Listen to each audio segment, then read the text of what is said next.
বর্তমান আপনারা শুনেছেন এই অন্তর্বর্তী সরকারের অধীনে এই ইতিহাসের প্রথম, বাংলাদেশের ইতিহাসের প্রথম অন্তর্বর্তী সরকারের অধীনে একজন আলেম নিযুক্ত হয়েছেন, প্রতিনিধি হিসাবে আলেম নিযুক্ত হয়েছেন এবং সে হচ্ছে উপদেষ্টা হিসাবে, আলেমদের উপদেষ্টা হিসাবে। সকলে বলে আলহামদুলিল্লাহ।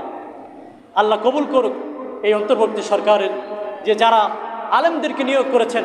তিনি হলো বিশিষ্ট বড় একজন আলেম, তিনি বহু ডিগ্রিধারী, বলা হয়েছে যে তিনি কামেল কমপ্লিট আলিয়ার লাইনে এবং কওমিতে ওরকম দাওরে হাদিস কমপ্লিট, তারপরে তিনি জেনারেল লাইনে বিএ অনার্স কমপ্লিট এবং তিনি নিজের লেখা তার 20টি বই রয়েছে। সকলে বলি সুবহানাল্লাহ।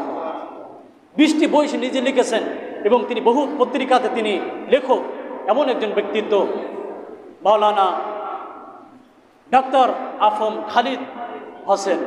আল্লাহ হজরতকে কবুল করুক এবং তিনি যেন সারা বাংলাদেশে আলেম সমাজের প্রতিনিধি হিসাবে সুন্দরভাবে কাজ করে বাংলাদেশের সুন্দর কিছু, বাংলাদেশে একেবারে ইসলামী রাষ্ট্র হিসাবে যেন পরিচালনা করে বাংলাদেশের মানুষের মনের যে চাওয়া, মনের যে ব্যথা, এগুলো যেন পূরণ করতে পারেন। আল্লাহ সেই তৌফিক দান করুন।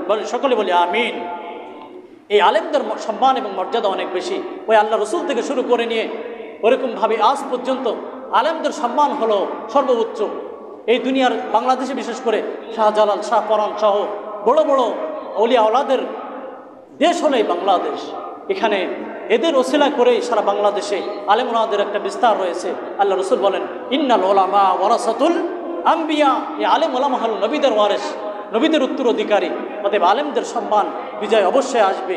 আল্লাহ ইসলামের বিজয় দান করবে। ইমাম মেহেদী যখন দুনিয়াতে আসবে, ওরকমভাবে ঈসা আলাইহিস সালাম যখন দুনিয়াতে আসবে, তখন ইনসাফ ইসলামী রাষ্ট্র কায়েম হবে।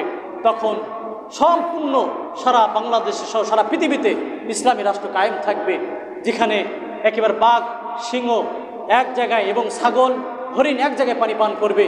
কেউ কারোর উপরে আঘাত করবে না, কেউ কাউকে কামড় দেবে না, বরং তারা ইনসাফের সাথে সবাই সেখানে বিচরণ করতে থাকবে। সকলে বলি সুবহানাল্লাহ।